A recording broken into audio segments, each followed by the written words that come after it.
YouTube channel is private or public. In today's video, you are going to learn how to check if your YouTube channel is private or public.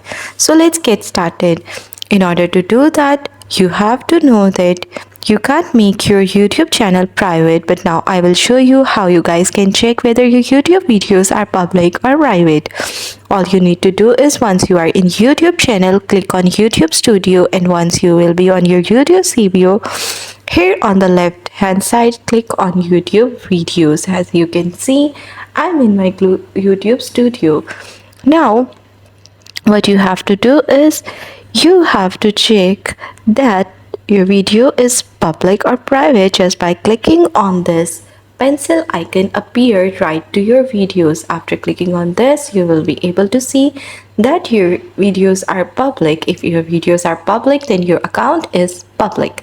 Otherwise, it is private, and that's how you can check if your YouTube channel is private or public.